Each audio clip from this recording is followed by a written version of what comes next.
world to come, and eternity, and different terminologies for that. So Mashiach comes before the year 6000. It's a positive period of time in the world as it is, but then that transitions into the world coming to higher states of consciousness and experience. Okay, I understand. Okay. Great. I think Dan is with us. Dan? I think he is. All right, we have another minute, it looks like. Okay. Oh, we're live. Okay, everybody. So whoever else is joining us, welcome. Small group today, and maybe it's better that way. You know, there's a lot of things that when you say them with a big, hubbub, it's like dangerous. You want to keep certain things, quiet, not to be showy. So I want to share with you something that recording in progress. Something that I think is very important for you all to know. It's brought in the Talmud, but it's very important to understand this, and I think it's relevant for everyone. So I really have to share this with you. This time of year, everyone talks about the holiday season, right? I mean, we have Jews have Hanukkah, and then the Christians have their holiday, and then they have the Kwanzaa, I don't know, different holidays, and everyone seems to have this period called the holiday time, and the world just mushes it all into one kind of thing, and we want to be nice, and we be politically correct, so we say, happy holiday. But I got to explain to you the root of why so many people have their holidays right now. This is not a new thing. This is the most ancient time of holidays ever. Let me explain this to you. When Adam and Eve first sinned, it says that what happened was God told them there would be death. It would bring death into the world. And what happened was they didn't know what that would look like. So what happened was the creation of the world, and Adam is Rosh Hashanah, which is the fall time, right? It's the fall, September, around. So in Torah, in the lunar calendar, it's called Tishrei, first day of Tishrei. Adam and Eve saw that the days were getting shorter and shorter. And it says that Adam then got nervous, and he said, this is maybe the death that is supposed to happen. And it says that what happened was the days were getting shorter. The 8 days before what's called Tekufas Tevet, the shortest day of the year, Adam began an 8 days of fasting, praying that he wouldn't die, because he thought the punishment of eating the tree of knowledge of good and evil, he's going to go into darkness. And if there's no sun and persons in darkness, they will not live very long. He thought that was happening. And it said what happened was he fasted for 8 days. Then he saw that the days started getting longer. And it saw, since they were getting longer slowly, he realized that this wasn't the death that he was going to experience. Rather, this was the cycle of the world. And it says he made a festival for 8 days afterwards. Now, this is so important to understand. The Talmud says Adam, when he first did it the next year, he made the 8 days before the winter solstice. He made that into now a holiday. The year before he was fasting, and the 8 days after, he always made into a holiday. He made that holiday to be thanking God. And the Talmud says that what happened was later on, the idolaters took this time and turned it into idolatrous holidays. And then it became obsolete from the practices of the righteous. Now, what are some of these holidays? Well, these were Roman holidays. One was called Calenda, and one was Saturnalia. Saturnalia was on the 25th of December. It was 7 days, and the 25th of December was the major holiday. Now, these period of times were ancient Roman holidays. This is not what I'm telling you is basic history. You can look it up. Saturnalia, the Talmud is called Saturnura, and Calenda It was holidays before and after winter solstice. And that is some of what the Talmud is talking about when it says idolaters took that time and made it into holidays. And therefore the righteous desist from that. You have to understand this because my objective here is not to, I'm not looking to insult anyone, to hurt anyone, but there's a problem when truth becomes muddled, it becomes something else. I'm not a Christian scholar, but those who know, if you look at actually the earliest Catholic documentation of when was JC's birthday, it was not the 25th of December. It's a well-known fact. The earliest Catholic recordings was March 18th. Then there was another opinion that was, I forgot another date. The taking of the 25th of December was to incorporate the Roman pagans and to bring them into the fold. This is a known thing. I mean, you can go look this up. So, I mean, again, you have to find the right websites for it. But that was done. As a matter, I don't know if you realize this, but the Puritans in America, when they first came, they would imprison somebody who celebrated the 25th of December because they said that was not really the root of it. That was taken from the holiday of the Romans of Saturnalia. Saturnalia was a holiday, it was a pagan holiday. They used to actually in the Roman world, it's incredible. 8 days there were no courts. You know why? Because there was no judgment. It was a free-for-all. People could rape, people could kill, and there would not be a judgment against them. They used to go around from door to door naked, singing, drunken. That was the holiday of Saturnalia, which was a Roman pagan holiday. Now, why do I tell you all this? Because it's very important to understand like this. When you take truth, if you start to play with truth a little bit, with all your good intentions, you end up in a place that's really not good. The root of the holidays that people took was a place of what Adam and Eve did originally, thanking God. And then it turned into a pagan thing. And then other cultures took it, and everyone had this holiday around that. Now, it happened to be that years later, God performed the miracle of Hanukkah for the Jewish people on this time of year, the darkest time of year. And that's why the Jewish custom, it's not very elaborate. It's to light a candle.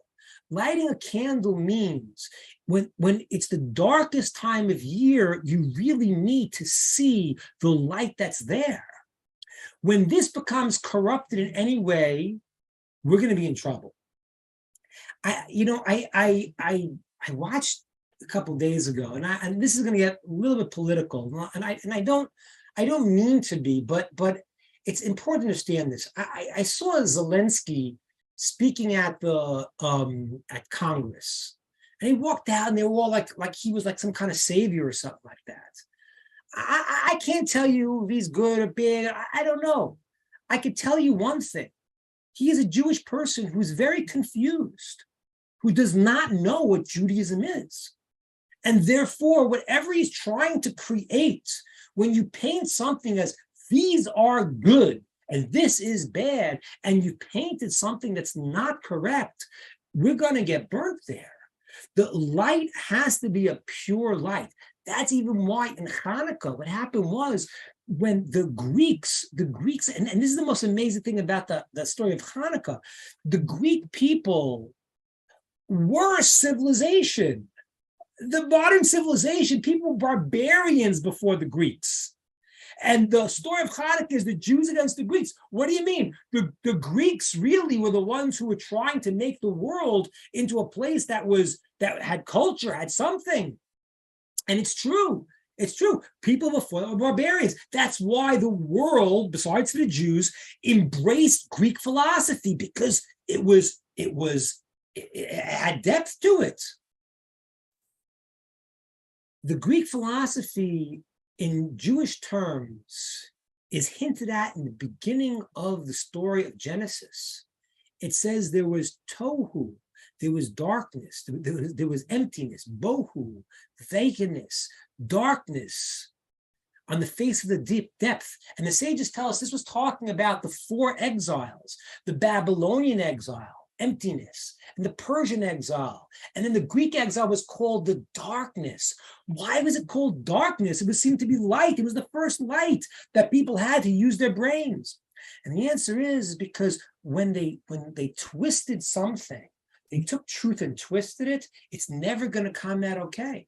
And so for the Greeks, even though there was a big step up in the world, later on, that was going to come out with very, very negative things. And that's why the sages fought them.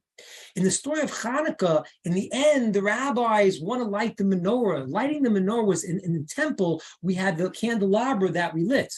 The candelabra, understand, it wasn't that it was light we needed light. It represented God giving light out to the entire world.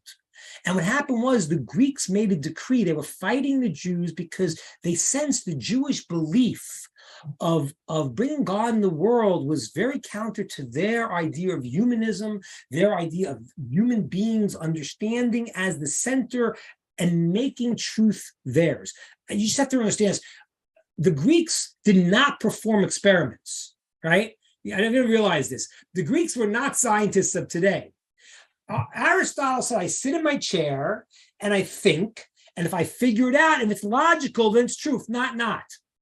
Which we know is not true today because relativity, quantum physics, so much of the things we're understanding in the world today do not make sense.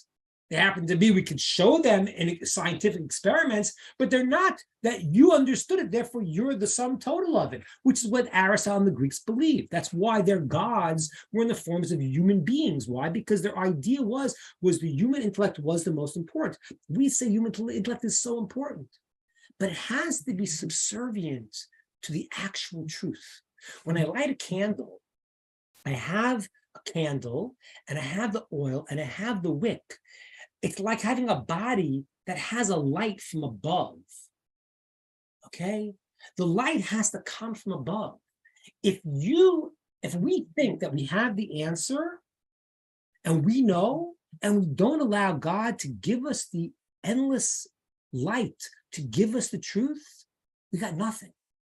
And that's why it's made up. I always find it fascinating. Like every time you get every year they come out, I don't know, like when I was a young parent, like the book that you had to read was, you had to have, Dr. Spock was that was the main book to raise your kid.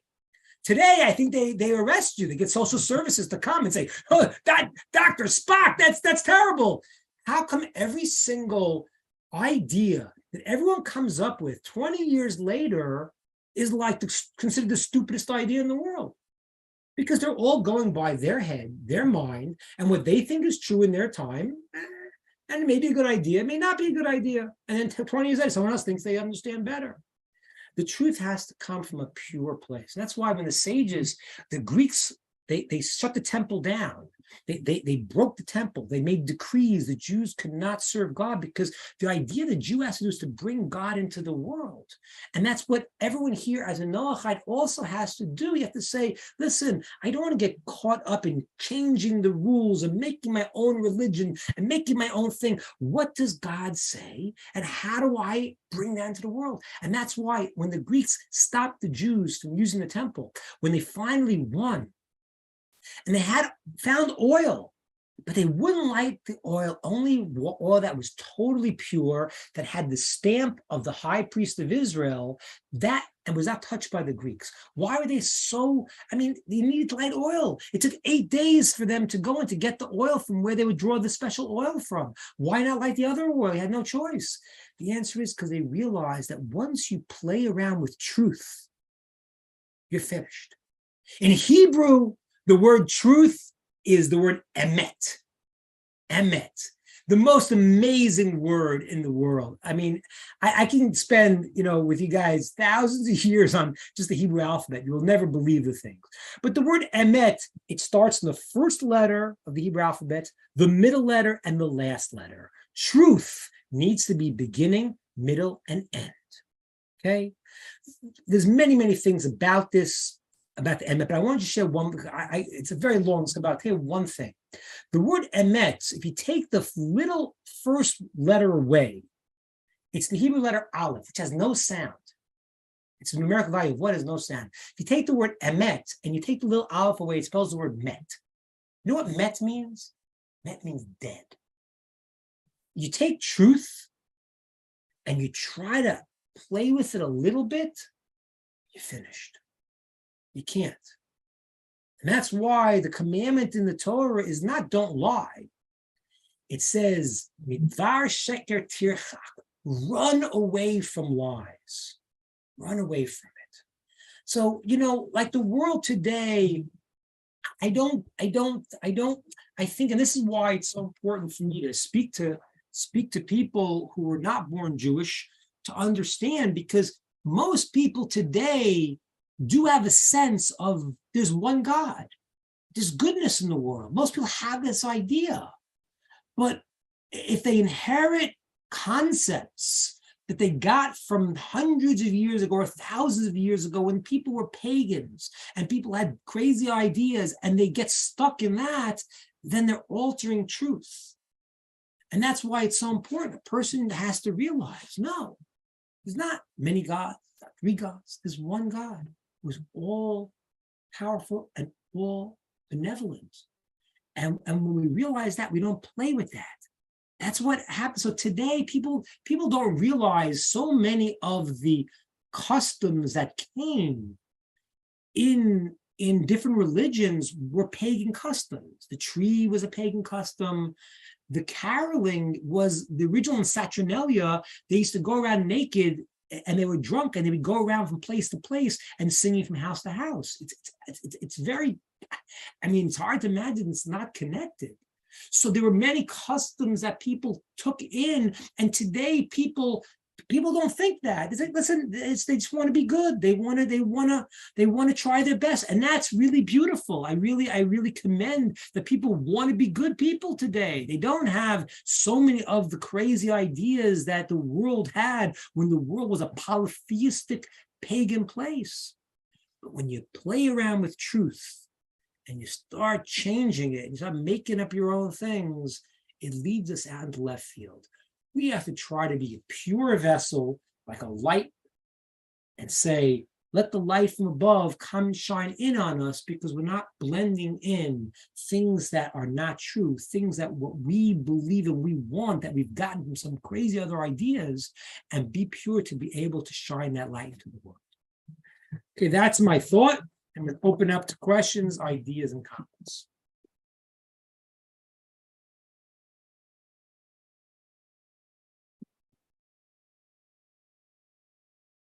Okay. Anybody? I could keep talking about it, but I think you got the idea. Without being too controversial to anyone or anything, but to say that, to have this, to understand, people don't realize the history, people do know that, that Rome became, the seat of Christianity. First, Rome persecuted the Christians, and then afterwards, in time of Constantine, they made it the religion of the state. But the ideas that come in and the changing of things, and that's why even people don't realize when they hear many Christian ideas, so many of them have some basis in Jewish thought. They do, because it was reading the books and reading ideas, but not knowing what they mean. And that's why it's I want to tell you a fascinating, I think I shared this with you once, is a midrash. The midrash is the oral Torah. The oral Torah, which is been written down originally, was not supposed to be written. It was passed down by heart. And the reason why is for many reasons, but it was supposed to be passed down orally and not put into writing for many, many reasons. I mean, simply put, if somebody gets becomes a doctor and a surgeon, you don't want him to get it by reading a book. He needs to have it from a teacher. He learned, he practiced. So the oral Torah is the explanation of the Torah. It was passed down orally in Judaism for many years till the year 200 of the Common Era. So that means for over 1,000 years it was passed down orally. And then what happened was the leading sage of the Jewish people, his name was Rabbi Yehuda Anasi. He was actually friends with the Roman emperor, who we attribute to be Marcus Aurelius, who was one of the actual Roman emperors who was a righteous person. He actually was a student of this rabbi in a hidden way. So he got some protection from the Roman persecution, and he wrote down the first body of the oral Torah called the Mishnah. So that was committed to writing, which was not supposed to be, but it had to be because he saw the Jews were about to go into exile, and Jews have been in exile for a long time. I mean, I know for you it's hard to make it. For Jews, it's hard to imagine. Jews can't imagine, like, wait a minute, during the time of King David and Solomon, that was the center of the world because Jews have been in exile. The Roman exile, it's called the Roman exile for 2,000 years. And we knew this was going to be the long exile. So in the long exile of darkness. So the oral Torah has many teachings that are presented orally and then have been codified in shorthand in the Mishnah, in the Talmud, in the Midrash. There's a Midrash that says an amazing thing. It says in the future, the nations of the world will claim that they are the chosen people, the Jewish people. And this happened. You got to understand something. This didn't happen 2,000 years ago. No one was claiming that then. The Romans laughed at the Jews. Why are you praying to a God you can't see? Right? People were barbarians. You got to realize that. The Romans said, you have one God? You have one? We got thousands. So the world was like really pretty backwards. So it says that people will eventually start to claim that they are the new Jewish people, which is fascinating if you realize it, because every nation, what they're claiming is today, yes, Jews were the chosen people. Yes, they agree with that. God gave the Torah, true. But then he changed it later. That's the way they want to deal with it, which, as I've told you many times, cannot be, because the Torah says very, very clearly that it can never be changed. So whoever says it changed, it doesn't make sense. You can't say, I believe in the first book, and then he changed it because he says in the first book he'll never change it. Okay, so many people have come now, and many people have said, we are the new Jew, the new chosen people. But the reality is, as the Midrash says, the one thing they'll never have is the oral Torah that explains the Bible, the Torah. Because, ladies and gentlemen, if you read the 5 books without the explanation, it's impossible to understand. And so people for a couple thousand years now have been taking concepts that they find in the Torah and explaining it their way. And when they do, it has nothing to do with the source. It takes something, and now we've altered it where it's unrecognizable. And that's what I'm saying, what my point is today. It's very, very hard. It's very hard because, we live in a world, and we live in a world with family, friends, and you want to be nice to everyone, and you should be nice to everyone. At the same time, you have to realize that what's going on is that people are not being critical of, where do I know this from? Where did I get this? Where is this holiday's roots in? What is the belief? And once it starts to get altered, like the story of Adam, yeah, it was a powerful time. The darkest time of the year is a time where you got to be able to see the light in the darkness. That's true. But if you play around with it, you end up with something completely different. All right, that's an extrapolation of my point. And if anyone else has thought of any questions or an idea, there. Yeah, I'll ask something. Please. At the moment, what gets talked about the most is the 8 days of the oil burning in the candle. But is that the main crux of this period? Because I thought it was the rededication of the temple, was when the temple was rededicated. So, am I right or wrong, or it's a bit of both? No, it's a good point. In the story of Hanukkah, there are a few questions. One is that we barely mentioned the defeat of the Greeks, which is incredible because it's like if you'd have a band of 20 rabbis fighting the largest army in the world and they would win. It's like so it's obviously a tremendous miracle, and we barely mention it. And the rededication of the temple is also seems to be somewhat sidelined by the story of the candle. But the reality is that it's all one and the same. And let me explain to you why. The battle of the Greeks was not necessarily, and this is what my point was today, it's not necessarily the physical battle. The Greeks were the first people that were the people, besides for the Jewish people, the people of the mind. And that's why even today, the Greek, what is democracy? Is Democritus. He was the guy who discovered democracy. He was a Greek. It was his idea. And he said, we're going to have, people voting. So these ideas, they came into the world and they looked very tantalizing. And the battle was the battle for the mind. The candle lighting represents wisdom. When I look at something and I say, something makes sense to me, I say, oh, yeah, I see that. Oh, it's clear to me. Yeah, I could see exactly what you're saying. What does that mean? It means that seeing is the strongest proof in the world, right? Witnesses cannot testify in Jewish court based on anything other than they saw the act. Seeing is associated with understanding. And therefore, the light is what gives you the ability to see. And so oil and the light from the oil represents wisdom. And the battle of the Jews and the Greeks was to inaugurate the temple again. Yes, it was. It was to beat them in a war. But the victory that happened then was for the Jewish people to come and say, okay, you guys have your wisdom. You're smart people. I'm not taking that away from you. But your wisdom is lacking, because the wisdom that is based in the light of the temple, the wisdom that comes from its source, that's a pure eternal wisdom. So the lighting of the candles does contain in it the idea of the rededication of the temple.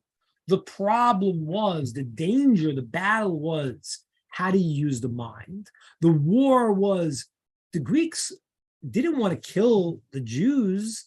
They didn't want to kill anyone. What they wanted was that everyone should adopt the Greek beliefs. And everybody did. Why wouldn't they? It swept across the world. And everyone said, this is pretty good. We're barbarians, and now we have some science. Now we have some logic. But the Jews said, no, this is not for us. So the lighting of the candles really is the summation of the rededication of the temple in the new era. And that's why the mystics say an amazing thing. They say that the Greek philosophers disappear after the story of Hanukkah. The great Greek philosophers, we don't hear anything after that. Before, we have Aristotle, we have Socrates, we have Plato, we have all that. But afterwards, why not? So the sages, the mystics say, because that power of using the mind, which was something that they were misusing, but they had something, was taken back and brought into a line of holiness to be brought for everyone to get from the temple, not from your idea in your head. The temple light went out to everyone. I said this to you guys many times. The temple did not just benefit the Jews, it benefited the whole world. In the time of King Solomon, there were no natural disasters, none. There were no famines any place in the world. And it says, if the nations of the world understood that, not only would they have not destroyed the temple, they would put guards to protect it 24/7, because it was the greatest thing for the world. But they didn't understand that. They didn't understand that. And that's the same thing here. This is not like I speak to you as a Jew and as a rabbi, But this is not. This is for everyone. This is the good of the entire of humanity. Hashem loves all of his creations. And if the Jew has a job, you're all part of the mission that we have in the world, which is to bring God's light into the world. And that's why Hanukkah, although it's beating the war and it's rededication of the temple, it's the new level of the battle that could have destroyed the world and hurled it into darkness, which would look like light because they were so smart, but it was darkness. And that's why the lighting of a candle is the symbolic root of the whole victory of Hanukkah. I got a question for you. New Year's Eve is coming up. I guess that has pagan, influence or origins, I guess. New Year's Eve, New Year's Day, like Christmas. The 8 days or the days from the winter solstice, so seemingly. But it's not New Year's Eve like Thanksgiving. It doesn't have much negative connotation. Therefore, a person who wants to, not celebrate as a religious thing, but he wants to go out, with his friends or have a drink, to start a new calendar year, it's not necessarily forbidden. Both New Year and Thanksgiving, a person could do because they're not strongly associated with it. They're and the truth is, even the 25th of December in the world is very secular in so many ways. People don't really realize it, and that's why I'm talking about people like most people no, it's just about hey, we all want peace and love. We all do want that. And so most people don't even recognize the roots of things.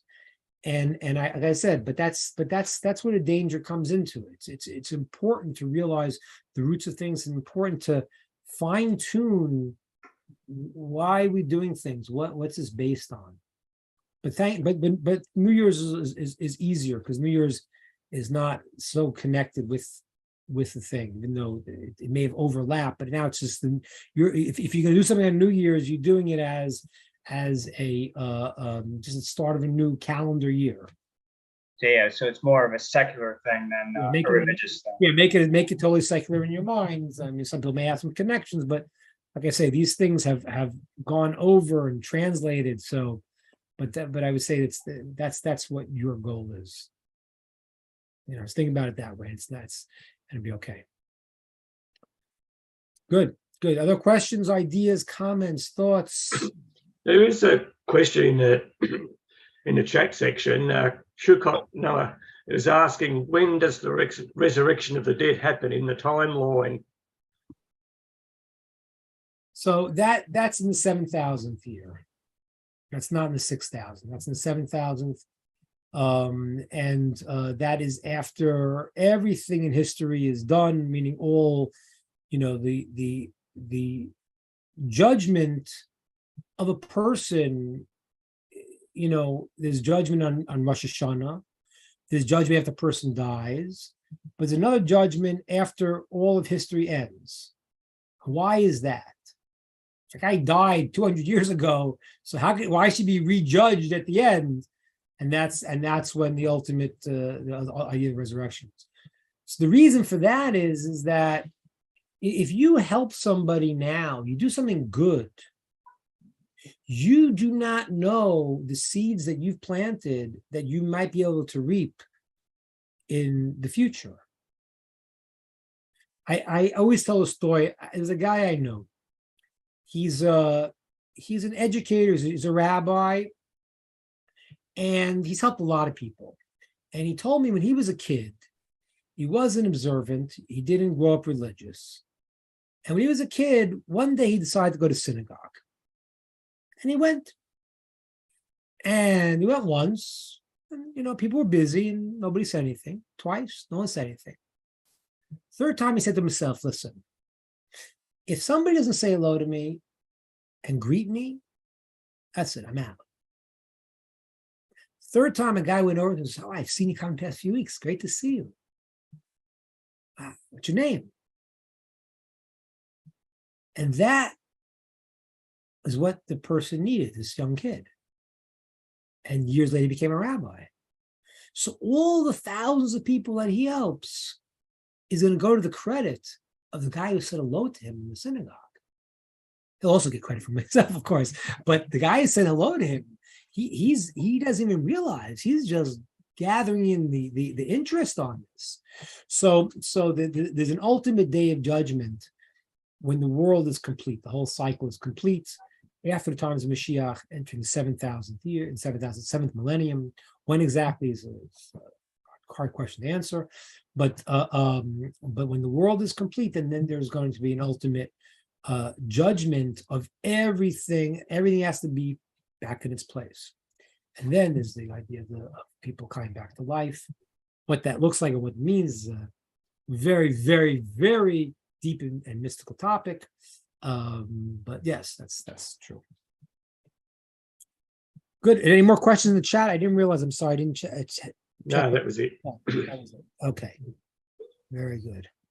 Okay. How would someone handle, I guess, being a Noahide who you have that Hellenistic mindset maybe on half of the marriage, like one spouse, you're coming into the Noahide where one spouse is still very much Hellenistic, still in their Christianity, and then you have another spouse who's ex-Christian. But that spouse who's ex-Christian, is Torah-based, has been raising their kids that way, wants them to continue on that path. But then you have that still Hellenistic struggle of the spouse wanting to kind of step in. Like, how do you handle that where it's not like it's an intermarried Jewish couple? It's not that, Right. black and white. Right. Yeah, it's a good question.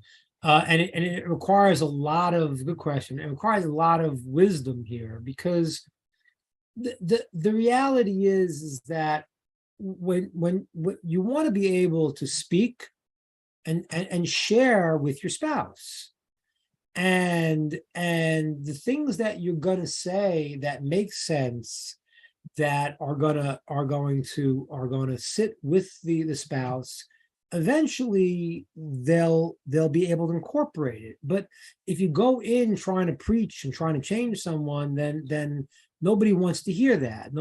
Everyone can only hear what they can hear. That's the rule. And therefore, you got to know there's a principle. Just like it's a mitzvah, it's a proper thing to say things that can be heard.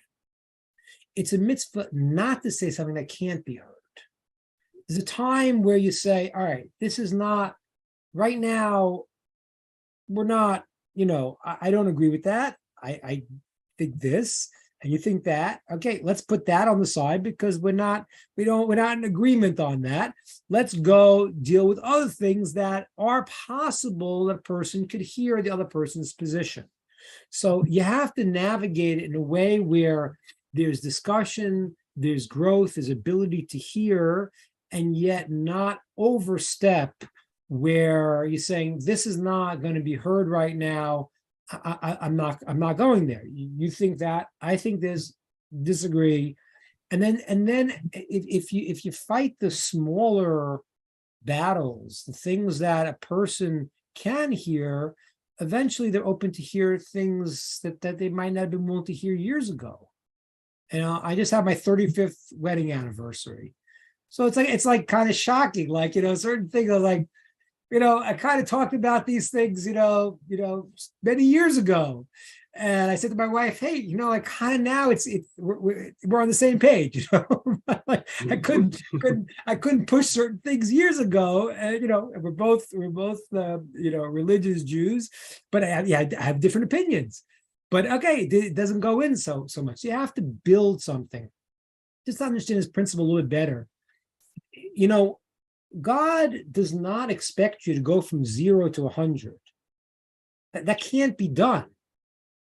0 goes to 1. 1 goes to 2. 2 goes to 3. That's the way it has to be. You can't go from 0 to 100. You're going to fall back. So wherever the person is, communicate the concept that is the next step that the mind can handle. And I think I do believe I have some faith in humanity. I mean, has some problem with people not thinking today. But if you get people, when you get their guards down and they're not, repeating stuff, and they're able to feel you care about them, you love them, then a lot of times we do have minds that should be able to understand truth, and then you can get that through. Does that make sense? That does, yeah. Thank you. Okay, my pleasure. Okay, I think I had another question here in the chat. Hold on.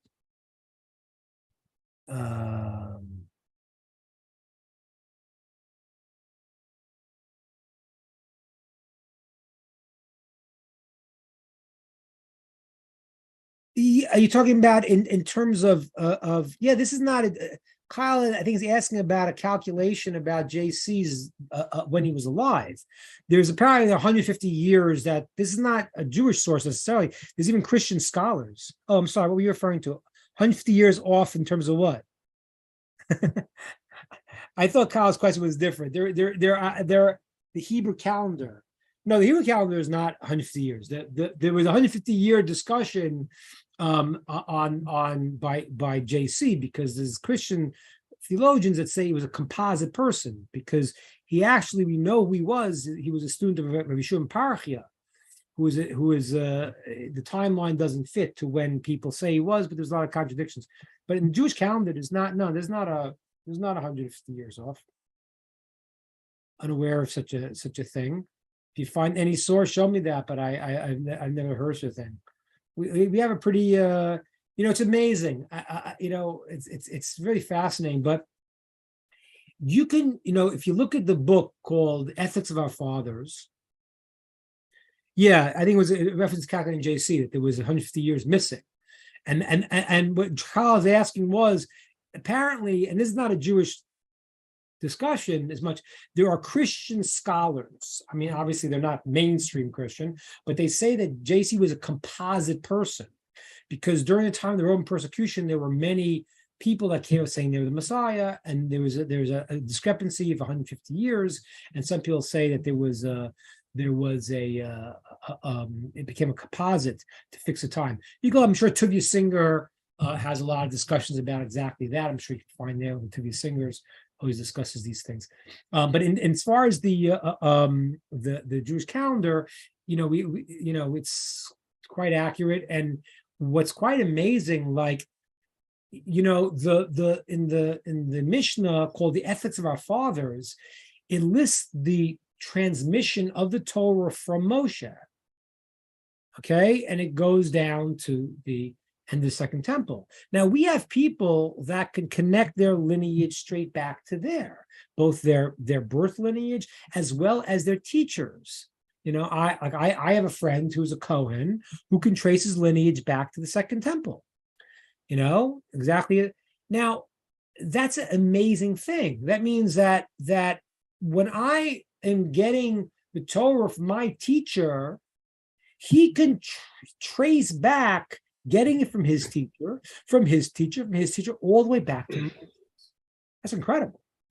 That's a pretty, it's a very direct lie, And that's why, by the way, one of the decrees of the Romans was they forbade what's called the smicha. The smicha was the ordination. The ordination we have today is not the classic ordination. The classic ordination was only allowed to be done in the land of Israel. And it was the ordination that Moses gave to Joshua, and it meant that everything. Like today, you can get ordination as a rabbi in certain areas, in these laws or those laws. But there was a transmission that was given that the ordination happened in the land of Israel, and that was said that you knew everything and you were the next link in the chain. The Romans, they made a decree that person couldn't give ordination to their student, and they said if a rabbi did, he would be killed, the student would be killed, and the entire city would be destroyed. And there's a very famous story of one rabbi, Yehuda ben Buddha, who went out into the desert, and he gave 5 rabbis ordination. He was in between cities, so it couldn't be blamed on any city.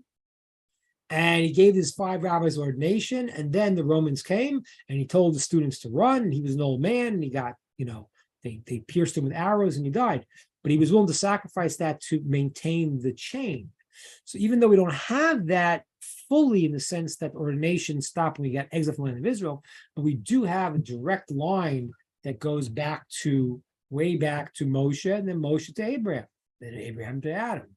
So that's a pretty straight shot. I can add to that last line that Kyle wrote, because he says, and he had the same name, I think he's referring to the JC thing.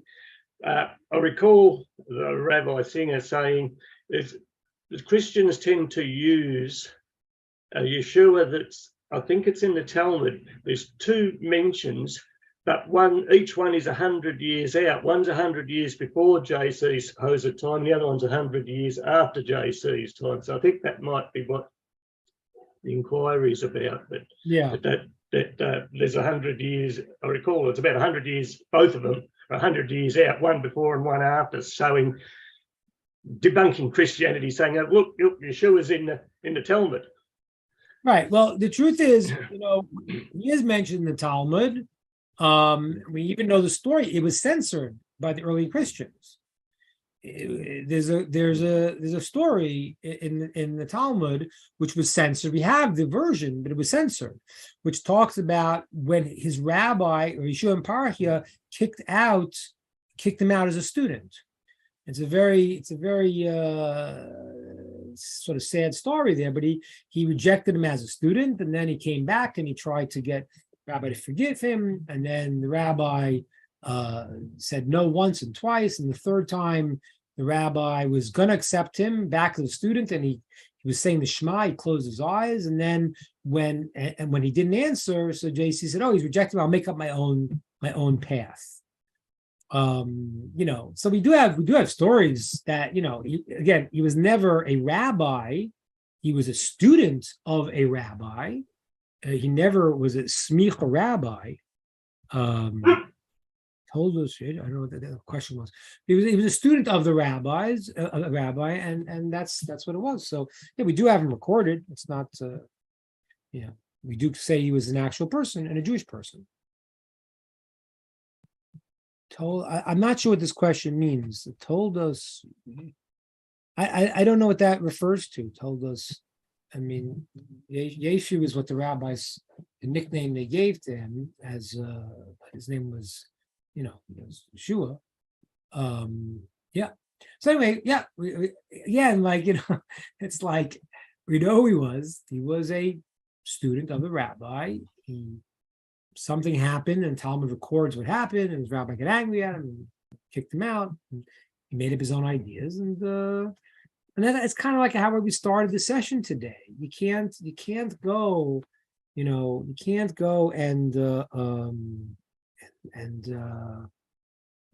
make up your own things. Just can't do it. Even if you, it's like I don't know if I should say this, but it's like I spoke a few weeks ago about something that upsets me very much.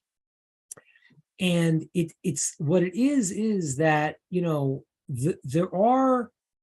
the Jewish people have a mission in the world. Noachides have a mission in the world. The Jewish people have to be a light unto the world and to teach. That's why we're here trying to teach and trying to learn, trying to grow together.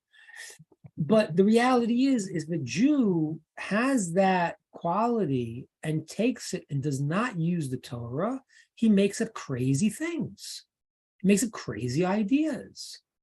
And yes, there are secular Jews who have taken their qualities and brought great things to the world. I mean, 26% of Nobel Prize winners were Jewish out of a 0.001% of the world. It's crazy. So there's a quality and good things they brought to the world also. But there are philosophies that they brought in that were of people who were Jewish, who did not know Judaism and made their own ideas. And they were wrong, whether it was Karl Marx, whether it was Sam Bankman-Fried, or whoever it was. You can't make these guys into messiahs. You can't take these guys who have a power and they're misusing it and they're saying things that they made up out of their own heads, because it's not going to be right. It's not going to be right. And so it's really crucial to connect to to the Jews that are saying the real things, because I don't care how popular any guy is at the time. If Karl Marx was popular at the time, these guys are popular at the time, it's not going to go, because it's not truth. And so those are not the places to hang our hats. The place to hang our hats is not in individual. It's not. Look, I tell you, it's not me. I'm not nothing to do with me. I'm trying to be a conduit to share Torah with you. That's it. You know. And if you show me a guy who is supposed to be a rabbi and does the wrong thing, he's doing the wrong thing. He doesn't define the religion. Everyone has to be the one who's saying, I want to be a conduit to share the Torah. And if he does one thing off, then he's gone. That was even happened to the King Solomon, who's the greatest of the great. He changed the rule a little bit because he thought he was going to save the world. And God said, no, you can't do that. And that's why he fell. Yeah, someone just put in the comments here, the second wave of feminism. There's so many of these things, and again, I don't want to. I'm not trying to. I will point out. And some people do point the incredible gifts that the Jewish people gave the world. And these things, who are secular also, from Einstein to people who discovered all these different things. Great, wonderful. I don't consider those the leaders to me at all. Those are not the leaders at all. Those are our people, whatever.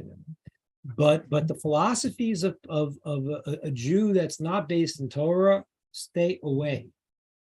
Stay away, because it doesn't end right. And the philosophy of anyone that doesn't based in Torah. It's just that this could be the Jewish person has a power to bring a light into the world, and he takes it and he twists it in any way. It's going to come out not right, and you might and person might think, oh, this is the new savior of the time saying something. But if it's not based in what God said, not based in the Torah, it's not true. It won't ever happen. Emet or met, we said it earlier. Exactly. It's exactly what it is. And it's true for everyone. So guys, let's take the good side. I want to leave you with one positive note to understand this. Every nation in the world has its unique quality that has to be brought into the system. Every nation, there were 70 Jews that went down to Egypt, and there are 70 nations. And that's not an accident. And every nation has a quality, and that has to be brought into the holy system.